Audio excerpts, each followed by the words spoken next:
Everyone welcome to my YouTube channel. आपका हमारे YouTube channel पर बहुत बहुत स्वागत है। इस चैनल पर आपको हमेशा फिजिक्स एंट्रेंस एग्जाम से रिलेटेड सारी जानकारी प्रोवाइड कराई जाती है और भी ग्रेजुएशन फिजिक्स से रिलेटेड काफ़ी सारे इंपॉर्टेंट टॉपिक्स यहाँ पे डिस्कस किए जाते हैं। यदि आपने मेरी प्रीवियस वीडियोस नहीं देखी तो आप उसे आई बटन के द्वारा जाकर देख सकते हैं। और यदि आप इस चैनल पर नए हैं तो प्लीज़ पहले चैनल को सब्सक्राइब कर लीजिए, बेल आइकन को प्रेस कर लीजिए ताकि आपको सारी वीडियो के लेटेस्ट अपडेट मिलते रहेंगे। ये मेरी मैकेनिक्स सीरीज़ का नेक्स्ट पार्ट है। इससे पहले कि मैं 4 पार्ट रिलीज़ कर चुका हूँ, जिसमें कि मैं frame of reference, types of frame of reference, Galilean transformation and special theory of relativity discuss कर चुका हूँ। ये वीडियो आपको तभी समझ में आएगा जब आप उन प्रीवियस 4 वीडियोज़ को देखेंगे। इस वीडियो में अपन लॉरेंस ट्रांसफॉर्मेशन के बारे में पढ़ने जा रहे हैं। इसका बेसिस आपको उन वीडियोस में ही पता लगेगा कि हमें लॉरेंस ट्रांसफॉर्मेशन की ज़रूरत क्यों हुई, इन ट्रांसफॉर्मेशन इक्वेशंस की हमें नीड क्यों हुई। ये आपको प्रीवियस वीडियोस देखने के बाद ही पता चलेगा। एक बार मैं आपको ब्रीफली बता देता हूँ कि हमें लॉरेंस ट्रांसफॉर्मेशन इक्वेशंस की ज़रूरत क्यों पड़ती है, क्योंकि आपको किसी चीज़ का ओरिजिन पता होगा तभी आपको उस चीज़ को पढ़ने में इंटरेस्ट आएगा कि हमें लॉरेंस ट्रांसफॉर्मेशन की ज़रूरत क्यों पड़ी। तो हम ट्रांसफॉर्मेशन इक्वेशंस देख रहे थे, जिससे कि अपन क्या कर सकते हैं कि किसी भी दो इनर्शियल फ्रेम ऑफ रेफरेंस में अपन रिलेशन फाइंड आउट कर सकते हैं। यदि हमें एक इनर्शियल फ्रेम के कोऑर्डिनेट दे रखे हो तो हम दूसरे के कोऑर्डिनेट उससे फाइंड आउट कर सकते हैं, पोजीशन फाइंड आउट कर सकते हैं पार्टिकल की।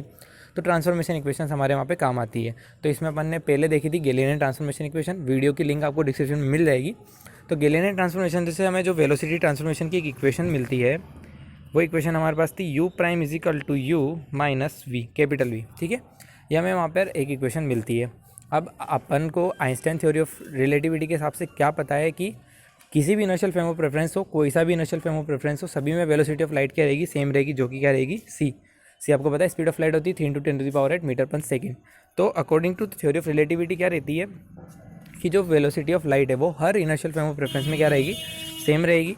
पर लेकिन गैलीलियन ट्रांसफॉर्मेशन से हमें इक्वेशन क्या मिली है, u prime is equal to u minus v मिली है। ठीक है ना, u है ये, u माइनस वी अपन को मिली है। ठीक है, यदि अपन गैलीलियन ट्रांसफॉर्मेशन को लगा के देखते हैं स्पेशल थ्योरी ऑफ रिलेटिविटी वाले केस में, तो उसके हिसाब से क्या होगा, यदि अपन दो फ्रेम ले रहे हैं एस और एस प्राइम, यदि अपन एस में कोई लाइट जलाते हैं, कोई प्रकाश अपन पैदा करते हैं, एस फ्रेम में अपन कोई प्रकाश उत्सर्जित करते हैं, तो वेलोसिटी ऑफ लाइट से ट्रेवल करेगा। एस प्राइम में भी क्या होगा, वो दिखाई देगा अपन को, जिसकी वेलोसिटी क्या हो जाएगी, सी प्राइम हो जाएगी एस प्राइम में। ठीक है ना, तो यदि अपन वेलोसिटी ऑफ लाइट का केस देखते हैं तो उसकी इक्वेशन क्या बनेगी, c prime is equal to c minus v, जहाँ पे सी प्राइम तो क्या है, स्पीड ऑफ लाइट की वेलोसिटी कहाँ पर है, एस प्राइम फ्रेम में, एस प्राइम फ्रेम में, और जो सी है वो वेलोसिटी ऑफ लाइट है किसमें, एस फ्रेम में। ठीक है ना, तो इस इक्वेशन से अपन को क्या पता लग रहा है कि जो वेलोसिटी ऑफ लाइट है वो क्या हो गई, चेंज हो गई। एस फ्रेम में अलग हो चुकी है, एस प्राइम में अलग हो चुकी है, थोड़ी कम हो चुकी है, पर क्या हुआ, स्पीड ऑफ लाइट चेंज हो गई। तो ये तो क्या है, स्पेशल थ्योरी ऑफ रिलेटिविटी का क्या आ गया यहाँ पे, उसका विरोध हो रहा है स्पेशल थ्योरी ऑफ रिलेटिविटी का। तो ऐसा तो हो नहीं सकता, मतलब क्या, गैलीलियन ट्रांसफॉर्मेशन इक्वेशंस कहीं ना कहीं पे फेल हो रही है। ठीक है ना, तो स्पेशल थ्योरी ऑफ रिलेटिविटी की वजह से क्या होता है, गैलीलियन ट्रांसफॉर्मेशन इक्वेशंस फेल हो जाती है। होना तो क्या चाहिए था कि जो सी प्राइम है वो सी के इक्वल आना चाहिए था, पर ऐसा नहीं आ रहा है। इसका मतलब क्या है, गैलीलियन ट्रांसफॉर्मेशन इक्वेशन यहाँ पे फेल हो जाती है। तो आई होप आपको तो थोड़ा बहुत समझ में आ गया होगा, आइडिया लग गया होगा कि हम लॉरेंस ट्रांसफॉर्मेशन इक्वेशंस क्यों पढ़ रहे हैं। तो गैलीलियन ट्रांसफॉर्मेशन इक्वेशंस फेल हुई, इसलिए हमें लॉरेंस ट्रांसफॉर्मेशन इक्वेशंस की जरूरत पड़ती है। तो फर्स्ट पैराग्राफ में सिर्फ ये लिखा हुआ है कि Einstein postulates of constant velocity of light in all inertial frame of reference not consistent with the result of the obtained by the Galilean transformation and the new transformation laws are introduced which are known as the Lorentz transformation equation. ठीक है ना, तो नए transformation equations की हमें जरूरत पड़ी क्योंकि गैलीलियन ट्रांसफॉर्मेशन इक्वेशंस फेल हो चुकी थी। ठीक है, अब अपन इसके बारे में पढ़ते हैं और इसके अपन ट्रांसफॉर्मेशन इक्वेशंस निकालते हैं। ठीक है ना, तो consider the two inertial frame of reference S and S prime, दो इनर्शियल फ्रेम ऑफ रेफरेंस हमने ले लिए एस और एस प्राइम, जहाँ पर एस के कोऑर्डिनेट तो X Y Z comma T है और एस प्राइम के कोऑर्डिनेट जो है X prime Y prime Z prime T prime है। टी प्राइम भी आएगा बाद में, मैंने लिखा हुआ है। ठीक है ना, रेस्पेक्टिवली क्या करें, एक दूसरे के पैरेलली मूव कर रहे हैं, किस डायरेक्शन में, एक्स डायरेक्शन में मूव कर रहे हैं। और अपन क्या लेते हैं कि जो एस प्राइम है, एस प्राइम जो फ्रेम है एस प्राइम, वो क्या कर रहा है, वी वेलोसिटी से मूव कर रहा है, किस पर रेस्पेक्ट में, एस के रेस्पेक्ट में मूव कर रहा है। ठीक है ना, ये वाले केस का एग्जांपल मैं आपको बता चुका हूँ, ट्रेन और प्लेटफॉर्म वाला। जैसे कि आप प्लेटफॉर्म पे खड़े हैं और आपका कोई फ्रेंड है, वो क्या है, ट्रेन में बैठा हुआ है, तो जो ट्रेन में बैठा हुआ है वो तो वी वेलोसिटी से मूव कर रहा है। ठीक है ना, और आप प्लेटफॉर्म पे खड़े हुए हैं, तो जो टी वेलोसिटी, जो आपका वी वेलोसिटी से फ्रेंड मूव कर रहा है, उसको आप पीछे जाते हुए दिखाई देंगे और आपको वो आगे जाते हुए दिखाई देगा। इन्हीं दो केसेस को अपन अभी काम में लेने वाले हैं। ठीक है, तो आइए अपन देखते हैं। ये अपन ने डायग्राम देख लिया। इस डायग्राम में आप क्लियरली देख सकते हैं कि यहाँ पे एस प्राइम फ्रेम है जो कि क्या हो रहा है, वी वेलोसिटी से मूव कर रहा है। ये वी वेक्टर है। ठीक है ना, वी वेलोसिटी से आगे मूव कर रहा है एस के रेस्पेक्ट में, दोनों के ओरिजिन अलग अलग ओ और ओ प्राइम है। ठीक है, पोजीशन कोऑर्डिनेट क्या है, x Y Z comma T, और x prime Y prime Z prime comma T prime, किसके रेस्पेक्ट में, ओ प्राइम के रेस्पेक्ट में, एक है ओ के रेस्पेक्ट में, एक है ओ प्राइम के रेस्पेक्ट में। ठीक है ना, इसको अपन ने ले लिया एट टाइम टी पे, किसी भी टाइम टी पर अपन ये बात कर रहे हैं, ठीक है ना। ये फिगर आपको समझ में आ गया होगा, ठीक है। अब अपन देखते हैं कि टी और टी प्राइम क्या डिनोट कर रहे हैं दोनों के टाइम को, एस फ्रेम में और एस प्राइम फ्रेम में, ठीक है ना। और वही अपन ने जो कोऑर्डिनेट देख लिए X Y Z comma T, और उसमें क्या होंगे X prime Y prime Z prime comma T prime होंगे, ठीक है ना। सिंपलिसिटी के लिए अपन क्या लेते हैं, ये वाला केस तो क्या था एट टाइम टी पर था, पर यदि अपन को स्टडी करनी है तो अपन कौन सा केस लेंगे कि जब ये दोनों एक दूसरे के कोइंसाइड कर रहे थे, मतलब T equal to T prime equal to zero था, उस केस को लेके अपन यहाँ पे स्टडी करने वाले हैं, ठीक है ना। तो अपन क्या करते हैं कि अपन मानते हैं कि अपन ने एक फ्लैश क्या करा, इमर्ज किया, फ्लैश अपन ने जलाया, किस में एस फ्रेम में चलाया, तो वो वी वेलोसिटी से मूव करेगा, ठीक है ना। वी वेलोसिटी से मूव नहीं करेगा, वो सी वेलोसिटी से मूव करेगा। सी क्या है यहाँ पे स्पीड ऑफ लाइट है, तो अपन यदि कोई फ्लैश जनरेट करेंगे तो वो स्पीड ऑफ लाइट से मूव करेगा ना, सी से वो क्या करेगा मूव करेगा, स्पीड ऑफ लाइट से वो चलेगा। तो एस प्राइम में भी अपन को सी से चलता हुआ दिखाई देगा, क्योंकि स्पेशलिटी ऑफ रिलेटिविटी अपन ने पढ़ी है कि सभी इनर्शियल फ्रेम ऑफ रेफरेंस में क्या होनी चाहिए, स्पीड ऑफ लाइट से सेम रहनी चाहिए, ठीक है ना। तो यदि अपन कोई फ्लैश जनरेट कर रहे हैं एस फ्रेम में, अपन कोई फ्लैश अपन जला रहे हैं, तो अपन को एस प्राइम में भी क्या होगा, अपन को सी वेलोसिटी से मूव करता हुआ दिखाई देगा, ठीक है ना। वो अपन ने ले लिया। और जो ये अपन फ्लैश जलाएंगे तो ये जो प्रकाश है ये किस रूप में रहेगा, स्फेरिकल वेवफ्रंट के रूप में दिखाई देगा। तो ये स्फेरिकल वेवफ्रंट अपन को एस प्राइम में भी दिखाई देगा, उसकी वेलोसिटी क्या होगी, उसकी भी स्पीड ऑफ लाइट के इक्वल होगी, यानी कि सी के इक्वल होगी। आई होप आपको समझ में आ गया होगा। तो ये अपन ने लिखा हुआ है यहाँ पे, एक बार मैं आपको पढ़ के बता देता हूँ कि let us imagine a flash is emitted from the origin of the frame S at the t equal to 0, origin O prime of the frame S frame at t equal to 0, it spreads out in the form of the spherical wavefront के रूप में वो अपन को दिखाई देगा। According to postulate of the relativity, यानी कि special theory of relativity, this flash will also be appear to be spreading out in the form of the spherical wavefront around O prime in free space with the same speed of light c, ठीक है ना। O के respect तो अपन ने उसको generate किया, emit किया, तो अपन को O प्राइम में भी दिखाई देगा with the same speed of the light c से, ठीक है ना। स्फेरिकल वेवफ्रंट आपको दिख गया होगा।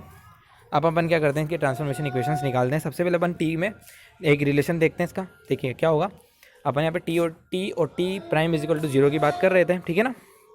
अपन ने क्या करा कि if the t time when the spherical wavefront that is the signal reaches at point p as measured by the observer, अपन क्या कर रहे हैं कि यदि क्या होगा, अपन टाइम टी की बात कर रहे हैं, जब ऑब्जर्वर का कहाँ पहुँच गया, पी पॉइंट पर पहुँच चुका है, तो अपन पी पॉइंट की केस अपन यहाँ देख रहे हैं टी टाइम में।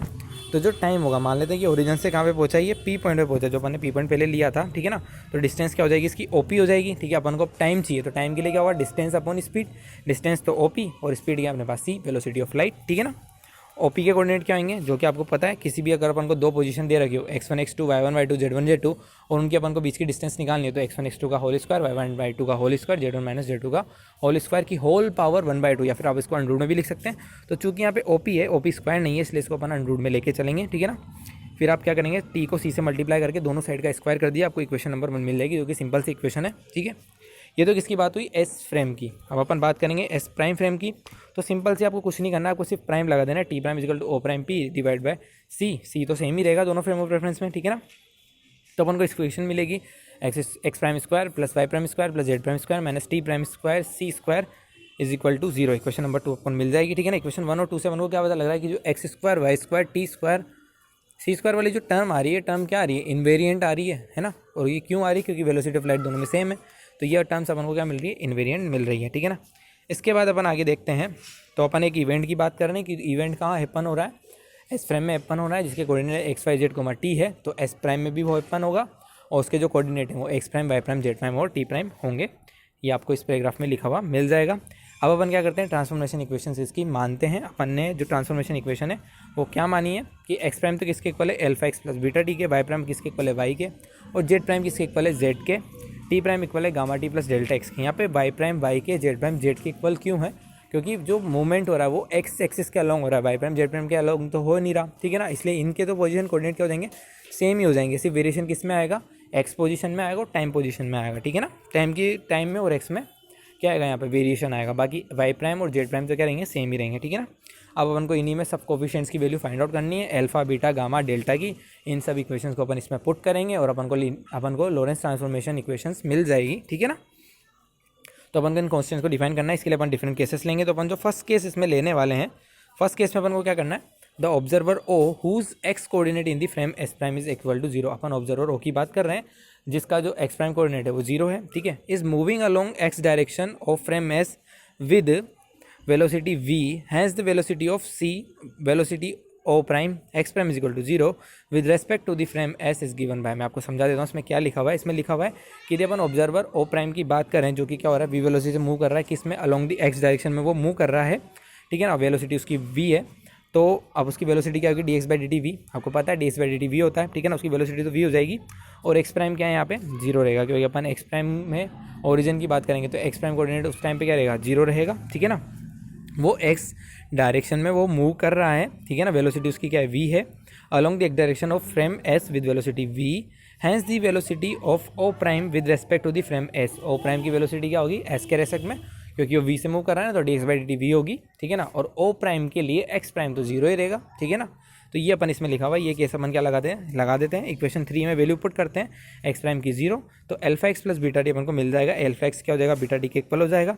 अपन ने दोनों साइड का क्या कर दिया यहाँ पे डिफ्रेंशिएशन कर दिया, तो alpha is equal alpha x का क्या होगा D x by d T और इधर बीटा टी का क्या हो जाएगा 1 हो जाएगा, तो अपन को D x by d T का जो माइनस बीटा अपन अल्फा मिल जाएगा, ठीक है ना। D x by d T को अपन वी लिख सकते हैं, तो बीटा अपन को क्या मिल गया यहाँ से अल्फा वी मिल जाता है। इक्वेशन नंबर 4 समझ में आ गई, सिंपल सी कैलकुलेशन है। पहला केस समझ में आ गया, ठीक है ना। पहला केस क्या है जिसमें कि अपन ओ प्राइम की बात कर रहे हैं, ओ प्राइम वी वेलोसिटी से मूव कर रहा है किस डायरेक्शन में एक्स डायरेक्शन में, तो ओ प्राइम में अपन जब स्टडी करेंगे with respect to the S frame तो अपन को वी वेलोसिटी से जाता हुआ दिखाई देगा, तो D x by d T V हो जाएगा। उस टाइम पे जो एक्स प्राइम कोऑर्डिनेट है वो 0 है, क्योंकि अपन ओ प्राइम में रहकर बात कर रहे हैं, ठीक है। अब अपन सेकंड केस क्या लेंगे कि अपन क्या इसमें बात कर रहे हैं कि अपन ओ प्राइम में खड़े हैं और अपन ओ की बात कर रहे हैं, ठीक है ना। यदि ऑब्जर्वर क्या कर रहा है, मतलब जैसे कि ऑब्जर्वर कहाँ पर है इसमें ओ प्राइम पर है, पहले तो ओ प्राइम पर था पर लेकिन पहले ऑब्जर्वर किस में था ओ पर था, लेकिन अपन अब ऑब्जर्वर ले रहे हैं ओ में ले रहे हैं, ठीक है ना।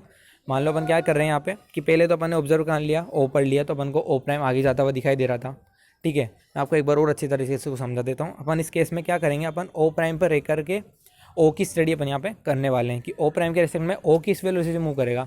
अब अपन कह रहे हैं कि जो ओ के रेस्पेक्ट में ओ प्राइम है वो तो वी वेलोसिटी से आगे जाता हुआ उनको दिखाई दे रहा है, यानी कि वो जो ट्रेन वाला एग्जांपल है, यदि आप प्लेटफॉर्म पे खड़े हैं तो ट्रेन में बैठा हुआ आपका मित्र जो आपको आगे जाते हुए दिखाई देगा। यदि आपके मित्र से अपन पूछें कि आप कहाँ जा रहे हैं तो वो कहेगा कि आप माइनस वी वेलोसिटी से पीछे जाते हुए दिखाई दे रहे हैं, वो यही कहेगा ना कि आप माइनस वी वेलोसिटी से पीछे जाते हुए दिखाई दे रहे हैं। तो यदि अपन ओ प्राइम की बात करेंगे तो उसके रेस्पेक्ट में जो ओ है वो अपन को माइनस वी वेलोसिटी से पीछे जाता हुआ दिखाई देगा, ठीक है ना। Observer O with respect to the frame S prime, यदि अपन एस प्राइम की बात करेंगे तो ऑब्जर्वर ओ क्या अपन को वी वेलोसिटी से पीछे जाता हुआ दिखाई देगा। इसको अपन माइनस वी ले लेंगे तो D X by D T क्या हो गया माइनस वी के इक्वल आ गया। इस टाइम पर एक्स कोऑर्डिनेट 0 हो जाएगा, ठीक है ना। अब अपन इन वैल्यूज़ को वापस 3a और 3d में पुट करते हैं, अपन को दो रिलेशन मिलेंगे alpha x prime is equal to beta t, t prime is equal to gamma t, दोनों को डिवाइड कर दीजिए। D x by d t अपन को मिलेगा, अपन डिफ्रेंशिएशन करेंगे, ठीक है ना, जिससे अपन को माइनस वी मिल जाएगा। तो बीटा क्या आ गया अपने पास माइनस गामा वी आ गया। अब इक्वेशन 4 और 5 को अपन कंपेयर करेंगे तो अपन को क्या मिलता है अल्फा इजिकल टू गामा अपन को मिल जाता है। अब ये जितनी भी वैल्यूज़ आई है, जितनी भी इक्वेशन से वैल्यू आई है, कौन कौन सी इक्वेशन से, कंसीडरिंग इक्वेशन 5 एंड 6 इन 3, इनको अपन 3 में पुट कर देते हैं तो अपन को इक्वेशन 7 मिल जाएगी, ठीक है। अभी भी इसमें डेल्टा बच रहा है तो अपन को डेल्टा और निकालना है। इसके लिए अपन क्या करेंगे, तो अपने पास जो भी वैल्यूज़ मिली है इन सभी वैल्यूज़ को अपन इक्वेशन नंबर 2 में पुट करेंगे। इक्वेशन नंबर 2 आपको पता होगी x prime square plus Y prime square plus Z prime square minus T prime square सी स्क्वायर, ठीक है ना। सी प्राइम नहीं है सी स्क्वायर है, उस पर अपन इन सबको पुट कर देंगे तो अपन को ये इक्वेशन यहाँ पे मिल जाएगी। सिंपल सी इक्वेशन से वहाँ पे सभी का स्क्वायर है, इसे स्क्वायर करते हुए इसमें वैल्यू पुट कर दीजिएगा। इसके बाद अपन को कोफिशिएंट्स कंपेयर करने हैं टी स्क्वायर और एक्स टी के। दोनों कोफिशिएंट्स जब आप कंपेयर करेंगे, तो आपको क्या होगी, ये दो इक्वेशंस मिलेगी, इक्वेशन नंबर 8 मिलेगी, इक्वेशन नंबर 9 मिलेगी, ठीक है ना। जब आप क्या करेंगे कोफिशिएंट्स कंपेयर करेंगे किसके, टी स्क्वायर और एक्स टी के, तो आपको इक्वेशन नंबर 8 मिल जाएगी, इक्वेशन नंबर 9 मिल जाएगी, ठीक है ना। इक्वेशन नंबर 8 को अपन जब फर्दर सिंप्लीफाई करते हैं तो अपन को क्या मिलता है, देखिए gamma square V square minus C square equal to C square, ठीक है ना। यहाँ से अपन गामा की वैल्यू निकालेंगे जो कि क्या आती है 1/√1 minus V square over C square होती है, जो कि काफ़ी ज़्यादा इंपॉर्टेंट रिलेशन है। गामा की वैल्यू आपको हर जगह काम आएगी, इसलिए इस वैल्यू को आप याद रख लीजिए। इससे आपको रिलेटिव मास निकालना हो वहाँ पर भी आपको ये काम आएगा, ठीक है ना। इसलिए आप गामा की वैल्यू याद रख लीजिए 1/√1 minus V square over C square. जब वी बाई सी को अपन बीटा से भी रिप्लेस करते हैं, ध्यान रख लीजिएगा, वी बाई सी को अपन बीटा से भी रिप्लेस करते हैं तो क्या बनेगी इक्वेशन 1/√1 माइनस बीटा स्क्वायर भी बनती है, ठीक है। ये तो अपन को इक्वेशन नंबर 8 से मिला। इक्वेशन नंबर 9 से अपन को डेल्टा की वैल्यू मिल जाएगी, ठीक है ना। इसको आप सोल्व करिए, माइनस गामा भी अपन सी स्क्वायर अपन को डेल्टा की वैल्यू मिल जाएगी। इन इक्वेशंस को जब अपन इक्वेशन नंबर 7 में पुट करेंगे तो अपन को इक्वेशंस मिल जाती है लॉरेंस ट्रांसफॉर्मेशन इक्वेशंस। कौन कौन सी इक्वेशन है वो, जिसमें कि इक्वेशन नंबर फर्स्ट है X prime is equal to gamma X minus V T, Y prime is equal to Y, Z prime equal to Z, T prime is equal to gamma T minus V X by C square. इन्हीं को अपन Lorentz transformation equations कहते हैं, जो कि according to the special theory of relativity के आती है। I hope आपको ये इक्वेशन समझ में आ गई होगी। डेरिवेशन सिंपल सा है, एक बार आप वीडियो को गो थ्रू करिए, आपको आराम से समझ में आ जाएगा डेरिवेशन कैसे हो रहा है, लिख के देखिए। यदि फिर भी कोई डाउट रहता है तो आप मुझे ज़रूर बता सकते हैं। आई होप आपको वीडियो पसंद आई होगी। यदि वीडियो पसंद आई तो प्लीज़ वीडियो को लाइक ज़रूर कीजिए, चैनल को सब्सक्राइब कर दीजिए, ज़्यादा से ज़्यादा शेयर कीजिए। Thanks for watching, please like share subscribe my YouTube